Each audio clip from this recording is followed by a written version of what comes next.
നമസ്കാരം. തിടുക്കപ്പെട്ട് മെട്രോ കയറാൻ സ്റ്റേഷനിലെത്തിയാൽ ചിലപ്പോൾ മുന്നിൽ കാണുന്നത് നീണ്ട ക്യൂ ആയിരിക്കും. കാത്തുനിന്ന് ടിക്കറ്റ് എടുക്കുമ്പോഴേക്കും പോകാനുള്ള ട്രെയിനുകളൊക്കെ പോവുകയും ചെയ്യും.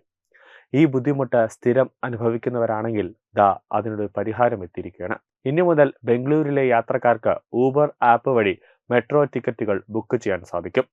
യാത്രാ സൗകര്യങ്ങളും മറ്റ് സേവനങ്ങളും മെച്ചപ്പെടുത്തുന്നതിന് ക്യാബ് സേവന ദാതാക്കളായ Uber business to business logistics സേവനം അവതരിപ്പിച്ചിരിക്കുകയാണ്. ഇതിന് പിന്നാലെയാണ് പുതിയ സൗകര്യം ഏർപ്പെടുത്തിയിരിക്കുന്നത്. UPI സേവനം ഉപയോഗിച്ച് ടിക്കറ്റുകൾ വാങ്ങാനുള്ള സൗകര്യമുണ്ടാകും. കൂടാതെ മെട്രോ സേവനങ്ങളെക്കുറിച്ചുള്ള തത്സമയ വിവരങ്ങളും ഊബർ ആപ്പിൽ ലഭ്യമാകും.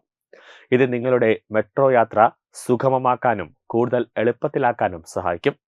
മെട്രോ ടിക്കറ്റിനു പുറമെ ഊബർ തങ്ങളുടെ ഊബർ ഡയറക്റ്റ് സേവനവും ബംഗളൂരിൽ ആരംഭിച്ചിട്ടുണ്ട്. ബിസിനസ് ടു ബിസിനസ് ലോജിസ്റ്റിക് മേഖല മെച്ചപ്പെടുത്താൻ ലക്ഷ്യമിട്ടാണ് സേവനത്തിന് തുടക്കം കുറിച്ചത്. Open network for digital commerce പങ്കാളിത്തത്തോടെയാണ് ഇത് നടപ്പിലാക്കുന്നത്. ഇതിലൂടെ പലചരക്ക് സാധനങ്ങളായിരിക്കും പ്രധാനമായും എത്തിക്കുക.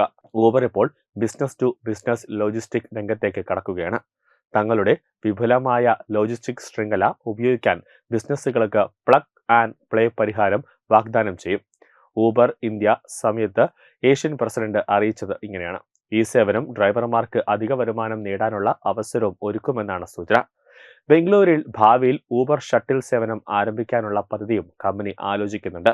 ദില്ലി, കൊൽക്കത്ത തുടങ്ങിയ നഗരങ്ങളിൽ ഈ സേവനം വിജയകരമായി നടപ്പിലാക്കിയിട്ടുണ്ട്. വിമാനത്താവളങ്ങളിലേക്ക് അടക്കമുള്ള യാത്രകൾക്കായി ഊബർ അവതരിപ്പിക്കുന്ന കുറഞ്ഞ നിരക്കുള്ള ഷെയർ യാത്രാ സേവനമാണ് ഊബർ ഷട്ടിൽ.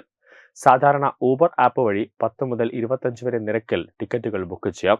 ഒരാഴ്ച മുമ്പോ അവസാന നിമിഷമോ സീറ്റുകൾ റിസർവ് ചെയ്യാനും സാധിക്കും. ശുദ്ധവും ശുചീകരിച്ചതുമായ ബസ്സുകളിലും വാനുകളിലുമാണ് നിശ്ചിത റൂട്ടുകളിലൂടെയുള്ള ഊബർ ഷട്ടിൽ സർവീസ്. യാത്രക്കാർക്ക് ഇഷ്ടമുള്ള പുറപ്പെടുന്ന സമയം തിരഞ്ഞെടുക്കാം. ഒന്നിലധികം പേർ വാഹനം പങ്കിടുന്നതിനാൽ ഇത് സാധാരണ ഊബർ എക്സിനേക്കാൾ ലാഭകരമാണ്. 2024 ബംഗളൂർ ടെക് സമ്മിറ്റിൽ ഊബർ ഈ പദ്ധതി പ്രഖ്യാപിച്ചെങ്കിലും സർക്കാരിന്റെ അനുമതി ലഭിച്ചില്ലായിരുന്നു. ന്യൂസ് ഡെസ്ക് തത്തമൈ TV.